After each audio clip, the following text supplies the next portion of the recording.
जब उन्होंने यह बात अपने शिष्य को बताई तो शिष्य ने कहा कि गुरुजी, इस नगर में लोग हमारा बहुत सम्मान करते हैं एवं बहुत चढ़ावा भी चढ़ाते हैं और हमारी मदद भी करते हैं। शायद हमें कुछ समय और इस नगर में रुकना चाहिए ताकि हमें और चढ़ावा मिल सके। यह बात सुनकर महात्मा बुद्ध बहुत ज्यादा क्रोधित हुए। उन्होंने अपने शिष्य को समझाया कि हम संत हैं, हमें दुनिया की मोह माया से कोई मतलब नहीं होना चाहिए। तुम आत्मज्ञान प्राप्त करने की राह पर चले हो, तुम्हें चढ़ावे से कोई मतलब नहीं होना चाहिए। तुम मोह माया की तरह बढ़ रहे हो, इसलिए हम यह नगर कल ही छोड़ेंगे। महात्मा बुद्ध ने बिल्कुल ऐसा ही किया। उन्होंने सुबह होते ही उस जगह को छोड़ दिया और शिष्य उनके साथ चल पड़ा। पर शिष्य के मन में मोह माया के प्रति लालच जग चुका था, इसीलिए उसने चुपके से कुछ सिक्के अपने पास रख लिया ताकि वह उसके आगे काम आ सके। इस बात से महात्मा बुद्ध अनजान थे। दूसरे नगर जाने के लिए एक विशाल नदी को पार करना था, जो काफी बड़ी थी, जिसे तैरकर पार करना नामुमकिन था।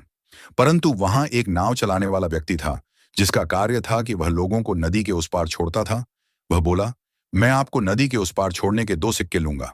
परंतु महात्मा बुद्ध ने कहा, मैं एक संत हूं, मैं अपने पास धन नहीं रखता।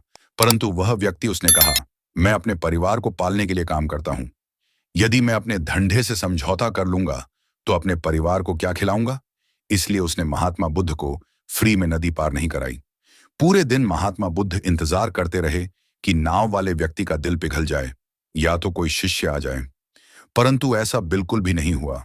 पूरा दिन बीत गया एवं शाम हो गई। तब नाव वाले ने कहा कि अब आपको उसी नगर वापस लौट जाना चाहिए जहां से आप आए हैं, नहीं तो जंगली जानवर आपका शिकार भी कर सकते हैं, क्योंकि इस इलाके में बहुत ज्यादा जंगली जानवर हैं। महात्मा बुद्ध ने कहा कि मैं जिस नागर को छोड़कर चला आता हूं, मैं उसमें वापस नहीं जाता। शिष्य बहुत पहले ही सिक्के देकर नदी पार करना चाहता था, परंतु महात्मा बुद्ध को पता चल जाता कि उसके पास सिक्के हैं, इसलिए उसने ऐसा नहीं किया। परंतु जब उसे पता चला कि महात्मा बुद्ध नगर वापस नहीं जाएंगे, रात को जान का खतरा है, तो उसने बिना कुछ सोचे समझे 2 सिक्के निकाले और नाव वाले को दे दिए। नाव वाले ने महात्मा बुद्ध एवं शिष्य को नदी पार करा दी। नदी पार करने के बाद महात्मा बुद्ध ने शिष्य की तरफ मुस्कुराते हुए देखा और उसे कहा कि देखा, जब तक तुम्हारे पास यह सिक्के थे तब तक हम पर मुसीबत थी। जैसे ही तुम्हारे सिक्के चले गए वैसे ही हमें सुकून मिल गया। परंतु शिष्य ने कहा कि गुरुजी, यदि मैं वह सिक्के ना लाता तो शायद हम नदी पार भी ना कर पाते। महात्मा बुद्ध ने कहा, तुम्हारे पास सिक्के थे, इसलिए ईश्वर हमारी परीक्षा ले रहा था। वह तुम्हारी हरकत को मेरे सामने लाना चाहता था, इसलिए उसने इस खेल को रचा। महात्मा बुद्ध ने उसे समझाया कि त्याग ही मानव विकास का रास्ता है। यदि तुम चीजों का त्याग नहीं करोगे तो कभी भी सफल नहीं बन पाओगे। यदि वह सिक्के तुम्हारे पास न होते तो ईश्वर बहुत पहले ही हमें नदी पार करा देता, परंतु तुम्हारे पास सिक्के थे, इसलिए वह हमें आखिरी समय तक आजमाता रहा। शिष्य को भी यह बात भली भांति समझ में आ गई कि लालच ही वह मुसीबत है जो व्यक्ति को जिंदगी में सफल होने से रोकता है एवं उसे आगे नहीं बढ़ने देता। त्याग ही सफलता का रास्ता है। इस कहानी से हमें यह सीख मिलती है कि हमें लालच नहीं करना चाहिए। दुनिया में इतनी दौलत है ही नहीं जो किसी भी मानव की हवस को पूरा कर सके, इसलिए हमें कभी भी मोहमाया के रास्ते पर नहीं चलना चाहिए। त्याग ही वह एकमात्र उपस्थित है जिसके द्वारा हम जीवन को बेहतर तरीके से समझ सकते हैं एवं अपने जीवन में सुकून पा सकते हैं। यदि यकीन ना हो तो सिर्फ एक दिन के लिए आप अपने मोबाइल को खुद से दूर कर दें एवं उस दिन आप किताबें और अखबार पढ़ें। ध्यान करें, आपको रात्रि के समय वह महसूस होगा जो आपको आज तक कभी नहीं हुआ था। यह है त्याग की शक्ति।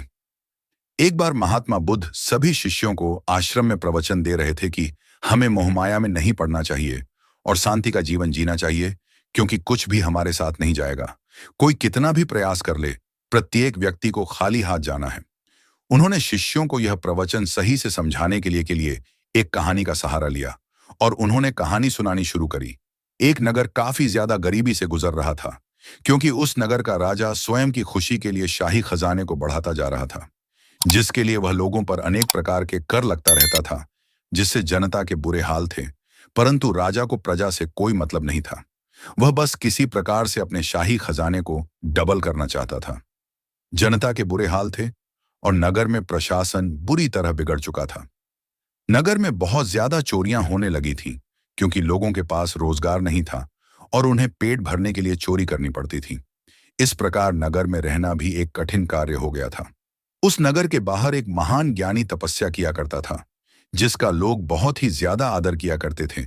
वह लोगों को उनके दुखों से निवारण दिलाता था, क्योंकि उसके शब्दों में वह जादू था जो किसी भी व्यक्ति के दुखों को समाप्त कर सकता है।